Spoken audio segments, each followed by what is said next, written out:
হরণ করে নেয়, জনগণ অধিকারগুলো কেড়ে নেয়, যারা ভোট চুরি করে ক্ষমতার মতলবে বসে একটার জায়গায় অধিক সিল দেয়, তারা কোনো সময় ভালো না, ওরা বাটপার, ওরা শয়তান, ওরা জালিম, ওরা দেশের শত্রু, জাতির শত্রু। কথা কোন ঠিক কিনা? আফজলকার মোহাম্মদ আমার নাম নাও নাই, ঠিক আছে, প্রতিটা কথাই তো আমার বিরুদ্ধে। কথা কর বিশ্বনবী কয় যে আমি তার ওইটা বুঝি নাই।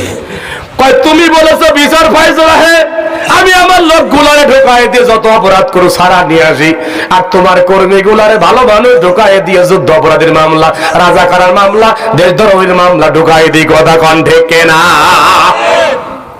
তা আমি তো এইগুলো করে, আমি তো ভোট চুরি করে, আমার দলীয় ক্যাডার তো ভোট চুরি করে। তা আমি তো, তুমি আমার নাম নাও না, কিন্তু আমি যা করেছি তাই তো বলেছো। বিশ্বনবীকে নাম নিয়েছে। ও বন্ধু, আমরাও তো কোরআনের ময়দানে নাম নিই না। আল্লাহর কোরআন দ্বারা যখন বোঝাই এই পৃথিবীতে যদি কেউ রাজনীতি করে তার রাজনীতি হবে কোরআন দ্বারা। এই কোরআন দ্বারা আগামী দিনে ইউনিয়ন পরিষদ পরিবর্তন করতে হবে, এই কোরআন দ্বারা আগামী দিনে উপজেলা পরিষদ পরিবর্তন করতে হবে, এই কোরআন দ্বারা আগামী দিনে এমপির কার্যালয় পরিবর্তন করতে হবে, এই কোরআন দ্বারা আগামী দিনে মন্ত্রী কার্যালয় পরিবর্তন করতে হবে, এই কোরআন দ্বারা ওসি ডিসি এসপি সবগুলা পরিবর্তন করতে হবে, এই কোরআন দ্বারা গণভবন পরিবর্তন করতে হবে, এই কোরআন দ্বারা সব জায়গা পরিবর্তন করে আল্লাহর কোরআনের বিধান প্রতিষ্ঠা করতে হবে। এই কথা যখন বলি, কোন মুসালাওয়ার টাইক্যওয়ালা গোলা বলে ওই কুষ্টিয়ার কালা হুজুর এসেছিল, ও সে শুধু অমুক দলের পক্ষে আর রাজনীতি করে গিয়েছে। কথা কোন ঠিক কিনা? আছে না নাই?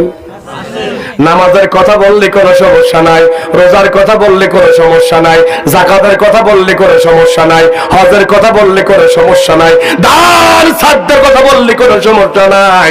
আল্লাহর কোরআন দ্বারা সমাজ বিনির্মাণ করতে হবে, এ কথা বললেই মানুষের কলিজায় লাগে কি লাগে না? যাদের কলিজায় লাগে মনে করতে হবে উতুল্লিম বাদা যালিকা জালিম। আল্লাহর কোরআন বলে ওদের জন্মের ঠিক নাই। কথাকার এত কিছু বলার পর বলবেন হুজুর এ কথাগুলো না বললে হয় না। ও বন্ধু, আমি যদি না বললে হয়, আপনারা একটা প্রধান উপদেষ্টার কাছে একটা দরখাস্ত দেন যে আমরা কোরআনের কিছু আয়াত মানি আর কিছু আয়াত মানি না, এই আয়াতগুলো কাট ছাট করে দিতে হবে। পারবেন এটা করতে? তো যদি না পারেন তাহলে জিহাদের আয়াতগুলো আমরা বললে সমস্যা কোথায় আছে?